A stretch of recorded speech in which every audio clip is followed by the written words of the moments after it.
ሰሙነ ሕማማት እንግዲህ በሉቃስ ወንጌል ምዕራፍ 12 ከቁጥር 12 ጀምሮ በዮሐንስ ወንጌል ምዕራፍ 19 እንደተነገረው የአይሁድ ፋሲካቸው ከመድረሱ በፊት ከ6 ቀን አስቀድሞ ወደዚያ ወደ ቢታንያ ወደ ቤተ መቅደስ ለመሄድ እንደተንቀሳቀሰና ከሐዋርያት ጋር እንደሄዱ ነው። ከ6 ቀን በኋላ ያለው ምስጢር በልደቱ ወቅት በሄሮድስ ምክንያት ወደ ምድረ ግብጽ ሲሰደዱ ፈያታይና የማና የተባሉ ሽፍቶች ተከታትለዋቸው ከ6 ቀን በኋላ ነበር ያገኟቸው። ከ6 ቀን በኋላም ሲያገኟቸው ልብሳቸውን ገፈው ጓዛቸውን ዘርፈዋቸው በዚያም መካከል አንዱ በመንፈስ ቅዱስ ተቃኝቶ እነዚህ ከደቂቀ ነቢያት ወገን ይመስላሉ እንመልስላቸው ብሎ ለጓደኛው ሽፍታ ለጸጋማይ ሲያማክረው በዚያ ውስጥ በማን ተራ ላይ ነው የምታዘው? ከቤተልሔም ጀምሮ እስከዚህ ድረስ በየተራ ነው የምንገፈውና መልካም ነገር ያጋጠመኝን አይሆንም አለው። በእኔ ድርሻ የነበረውን ላንተ ትወስዳለህ፣ ይህን መልስልኝ በማለት በጎ ነገር አድርጎ ጌታችንንም ከመቤታችንም ሚሉ ከሰሎሜም ሚሉ ተቀብሎ ታቅፎ በሚሄድበት ሰዓት ሰይፉ ተሰበረበት። እህል ላበደረ አፈር ወርቅ ላበደረ ጠጠር ነው እንጂ ምን ነው በጎ ነገር ባደርግ እንዳደረከኝ ብሎ ቢለው ጥጦስ አስተጋብ ስባራተ ሰይፍከ በማለት ሰይፉን አምጣና የደቀቀውን ሰይፍ መልሶ በዚያው እንደነበረ አድርጎ ሰጥቶታል። እና ለእመቤታችንም በጎ በማድረጉ ይሄ በዕለተ ዓርብ አንዱ ከግራ አንዱ ከቀኝ የሚሰቀሉት አንዱ የዲያብሎስ አንዱ የኔ ወገን ናቸው በማለት ለእመቤታችን ነግሯት ነበረ። ለእመቤታችንም ያለ ዕለተ ዓርብ ደም አይፈስምና አታልቅሽ ብሎ ያጽናናት ነበረ። ያን ለማስታወስ ምስጢሩን ከምስጢር ለማገናኘት ከ6 ቀን አስቀድሞ ወደ ኢየሩሳሌም ወደ ቀራንዮ በኩል ሄደ ማለት ነው። በዚያም ወደ ቤተ መቅደስ በሚሄድበት ወቅት ሕፃናት ሁሉ ተሰልፈው ያመሰግኑት ነበረ። አይሁድም ደግሞ ሕዝቡ ሁሉ እንደተከተለው ዋጋ እንደሌለን አታውቁም? አሁንም እኮ ሁሉ እሱን የሚሰሙት በማለት ሕፃናቱን ዝም እንዲሉ አታዝምን ብለው ለሱ ነገሩት።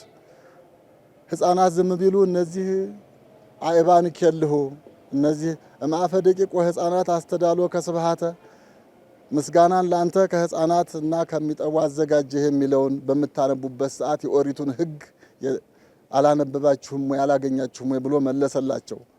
እና ያለው ሁሉ ሆሳዕና በአርያም ለወልደ ዳዊት እያሉ በእሁድ ቀን የተዘመረው ወደ ቤተ መቅደስ የገባበት ነው።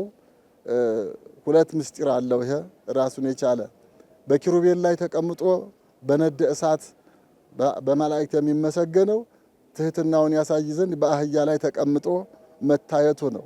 ይህን ካደረገ በኋላ አይሁድ ለምቀኝነት አያርፉምና ቅንዓት አድሮባቸው ተማከሩበት ማለት ነው።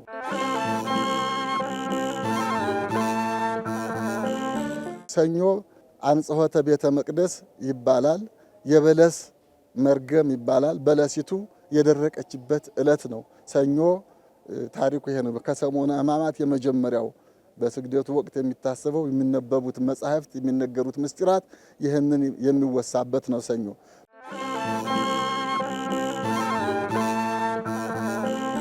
ማክሰኞ ደግሞ የጥያቄ ቀን ይባላል። በአይ ስልጣን ትገብር ዘንተ መኑ አብሃከ ከአይሁድ ሽማግሌዎቹ ባለወጎቹ ታላላቆቹ ምሁራኖቹ ተሰብስበው ይህንን በሆሳዕና ዕለትም ገበያ ፈታህ ወገፍታ ማዕዳት ይሆሙ ለመወልጣን ቤቴ የጸሎት ቤት ይባላልና እናንተ ግን አንትሙ ሰረሰይከሙ በአተፈያት የወንበዴዎች የሽፍቶች መናኸሪያ ያደረጋችሁት የንግድ መለዋወጫ ያደረጋችሁት ቤቴ የጸሎት ቤት ይባላል በማለት ያንን ገበያ ፈቶ ስለነበረ በማን ስልጣን ነው በመባህ ተመኑ ይህን ትሰራለህ ብለው ጠይቀውታል።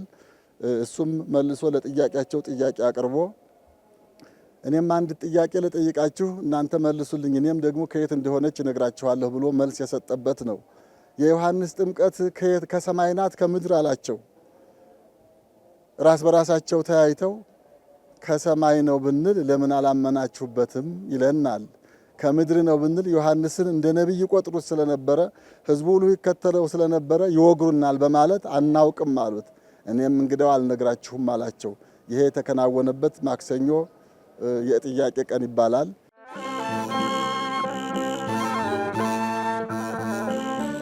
ረቡዕ ደግሞ ምክረ አይሁድ ይባላል። አይሁድ ከቅንዓታቸው የተነሳ በቤተ ክህነቱም በቤተ መንግስቱም ለነሱ ተስማሚ ቃል ስላልሆነ በትህትና የሚመክራቸው ምክርም ምስጢረ መንግስተ ሰማያት ስለሆነ ለነሱ ምቾት የተደላደለ ስላልሆነ በቅንዓት መግደል አለብን ብለው የአይሁድ ምክር የተፈጸመበት ነው። ረቡዕ ውሳኔያቸው ወስነዋል።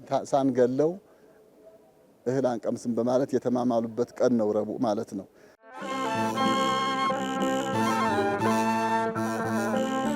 ሐሙስም በዚህ ዕለት ታላቁን ትሕትና ያሳየበት ሐዋርያትን ሰብስቦ በማዕድ የተቀመጠበት እግራቸውን ዝቅ ብሎ መምህር ሲሆን አምላክ ሲሆን ዝቅ ብሎ እግራቸውን ያጠበበት ቅዱስ ጴጥሮስ እንኳን አይሆንም መምህራችን ስትሆን እኛ ልናጥብ ይገባናል እንጂ አንተ እኔን አታጥበኝም በማለት እኔ ካላጠብኩህ ከኔ ጋር ክፍል የለህም ሲለው አላ እደዌኒ ወእገሬኒ እንግዳው ራሴንም እጄንም ምጠበኝ ያለበት ቀን ነው።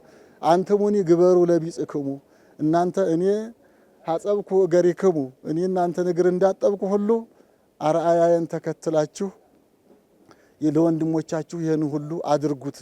ወደዚህ ይህንን ዓለም አስረክቢያችሁ ቃሌን እንድታስተላልፉ ለዓለም እንድታዳርሱ የመረጥኳችሁ እስከሆናችሁ ድረስ በአርአያነት እናንተም ለወንድሞቻችሁ ይህንን አድርጉ፣ ይህን ምከሩ፣ አስተምሩ ያለበት ነው።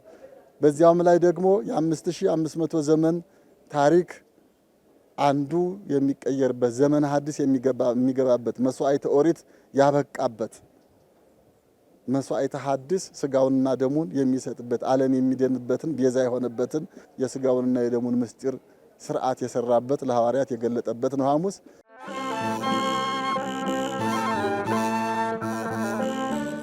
ዓርብም አዳም የተፈጠረበት ይህም ዓለም የተገለጠበት አዳም ተፈጥሮ በብርሃን ታጅቦ ወደ ገነት የገባበት ከገነትም በመውጣቱ ደግሞ ተመልሶ ወያግብኦ ሀበዘ ትካት መንበሩ የመጣው አዳምን ከጠፋበት ሊፈልገው እስከሆነ ድረስ መልሶ ከምድረ ፋይድ ከፍዳ ከአጋንንት ቁራኝነት ከምርኮ አድኖ ተመልሶ ወደ ቀደመ ርስቱ ወደ ገነት ሊያስገባው ስለሆነ ዓርብ በቀራንዮ ተሰቅሎ ስጋውን ቆርሶ ደሙን አፍስሶ ቤዛ የሆነበት ዕለት ነው።